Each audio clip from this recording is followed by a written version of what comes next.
আফ্রিকার 12টি দেশের সীমান্ত জুড়ে সাহারা মরুভূমি। উত্তর আফ্রিকার একটি বড় অংশ জুড়ে আধিপত্য। মিশর, মরক্কো, আলজেরিয়া, লিবিয়া, নাইজার, মালি, পশ্চিম সাহারা, তিউনিসিয়া, মৌরিতানিয়া, ইরিত্রিয়া, সুদানের অংশে রয়েছে এই মরুভূমি।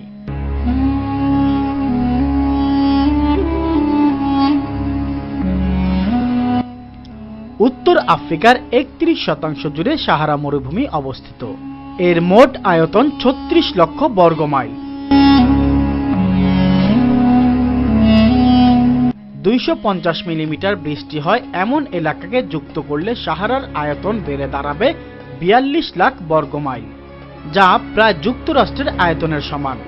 গোটা আফ্রিকা মহাদেশ পৃথিবীর একটা টেকটনিক প্লেটের উপর অবস্থিত। বহুকাল আগে আফ্রিকা ও ইউরোপের মাঝে টেথিস সাগর ছিল। ধারণা করা যায় 4 কোটি বছর আগে টেকটনিক প্লেটের গতির ফলে টেথিস সাগর উত্তরের দিকে সরে আসে এবং আফ্রিকা আর ইউরোপ একসাথে মিলে যায়।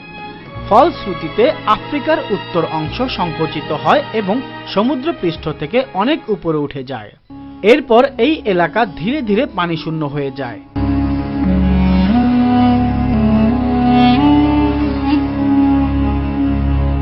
বৃক্ষরাজির পাশাপাশি সাহারা মরুভূমির প্রাণীকুলও বেশ সমৃদ্ধ।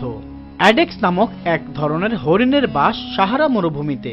পানি ছাড়া প্রায় 1 বছর পর্যন্ত বাঁচতে পারে অ্যাডেক্স।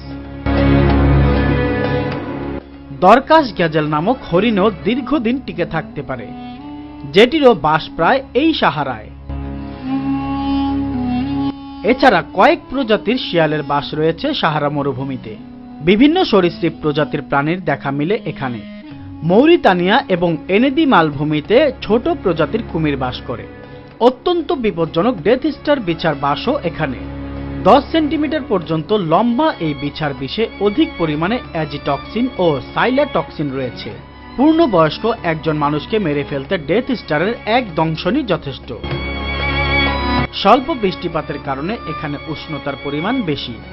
গ্রীষ্মকালে 38 থেকে 40 ডিগ্রি সেলসিয়াস তাপমাত্রায় অসহনীয় হয়ে পড়ে সাহারা, তবে গা পুড়ে যাওয়ার মতো তাপমাত্রায়ও পৌঁছেছিল।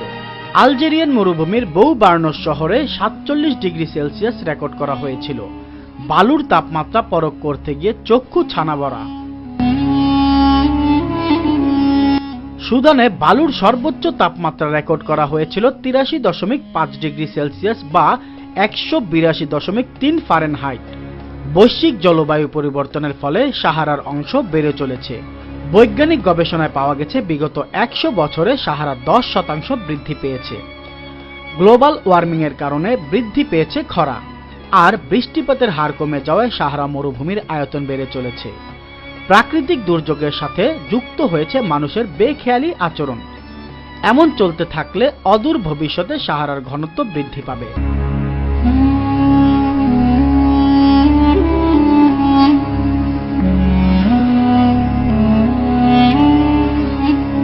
তারেক হোসেন বাপ্পি, আন্তর্জাতিক সংবাদ।